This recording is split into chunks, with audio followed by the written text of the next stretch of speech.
tension bands, one for every foot of fence height. The flat side of the band, the side with the bolt head, goes on the outside of the fence. A brace band goes on the post on top of the tension bands. This looks like a tension band, except that the fitting is centered on the post. The top rail will attach to this. Finally, I put a post cap on top. Only the line posts get a fitting like this on the top. This is called a loop cap, and the top rail will run through this. We put one of these on every line post in the section.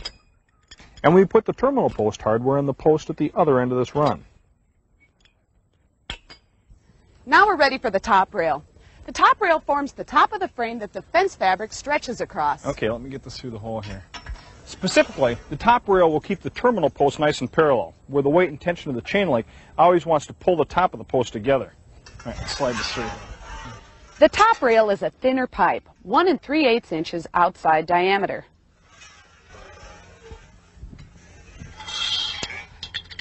A rail end fitting goes over the end of the first piece, and this is bolted into the brace band. Set the brace band 2 inches below the top of the terminal post and tighten the nut. The ends of the top rail are joined by using an outside sleeve. Also, be sure the rails are tight in the sleeves and the rail end fittings. Make sure that the loop on the loop cap leans out, away from the house. The fencing goes on the outside of the posts, and the top rail needs to be on that side of the post too. You'll almost always have to cut your last piece of top rail to length. A few twists with the pipe cutter does this. Just make sure that the last piece is long enough to reach past the first line post. And at this end, we've got another rail end fitting which attaches to the brace band here.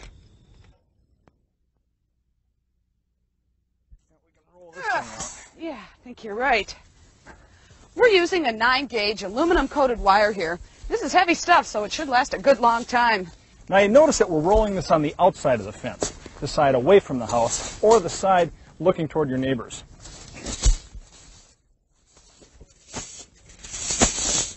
Well, Joe, I think we're a little short.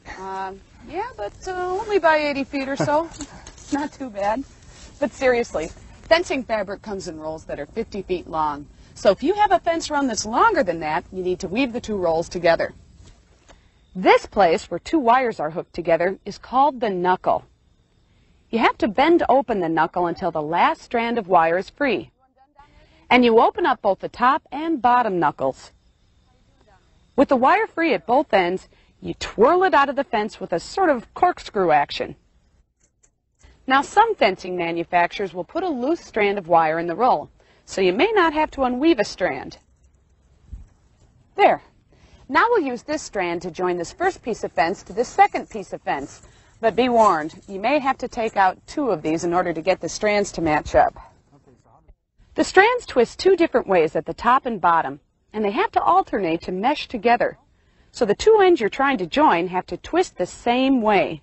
The strand you weave in between them will go the opposite way and keep them alternating every other strand. I just corkscrew the loose strand back down. It hooks through both pieces and becomes the strand that joins the 2 sections together. With this 9-gauge wire, this is pretty tough because the wire is so stiff.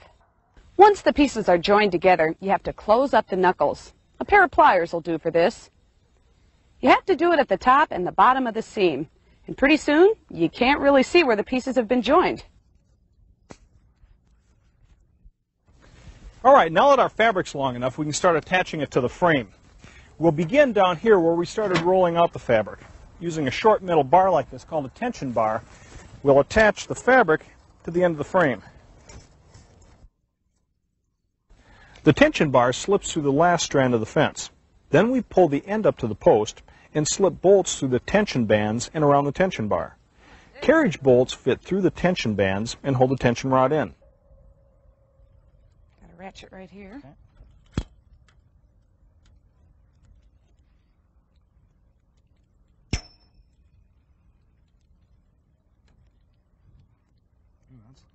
We space the tension bands evenly up the post, which here means about every 15 inches. There we go.